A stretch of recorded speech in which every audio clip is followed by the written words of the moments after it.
Hello সবাইকে, কেমন আছো তোমরা সবাই? আশা করি সবাই ভালো আছো আর আমিও বেশ ভালো আছি।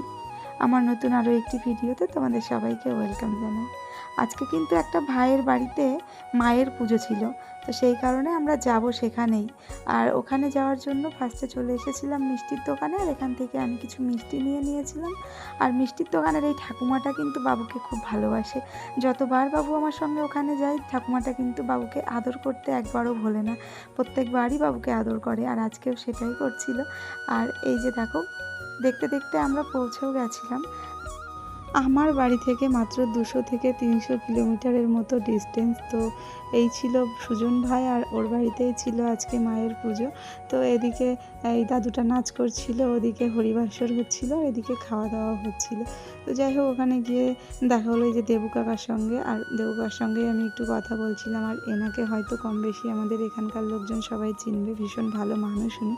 আর এদিকে কাকাও এসেছিলো দেখছি। তো যাই হোক, আমরা আর বেশি দেরি না করে বসে পড়েছিলাম খেতে, যদিও অনেকটা লেটেই আমরা গেছিলাম আর রাতটা অনেকটাই হয়ে গেছিলো। আর এই যে দেখো মায়ের আসন, দুপুরে পুজো হয়ে গেছে, ওই জন্য মাকে বিসর্জনও দিয়ে দিয়েছে, যেহেতু মানুষার পুজো ছিল। তো আজকের মেনুতে কিন্তু ছিল এই যে মায়ের প্রসাদ, তারপরে ছিল খিচুড়ি, আলুর দম, চাটনি, পাঁপড়, মিষ্টি, অনেক কিছুই ছিল। যাই হোক, খিচুড়িটা কিন্তু দারুণ খেতে হয়েছিল। তোমরা যারা খিচুড়ি লাভার, খিচুড়ি দেখলেই কিন্তু বুঝে যাবে যে খিচুড়িটা কতটা টেস্টি ছিল।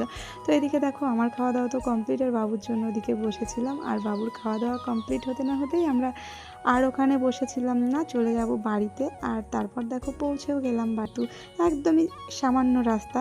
তো এই পর্যন্তই থাকলো আজকের ভিডিওটি। তোমাদের কেমন লাগলো অবশ্যই জানিও। সবাই ভালো থেকো, সুস্থ থেকো, দেখা হচ্ছে পরের ভিডিওতে। আজকের মতো বাই।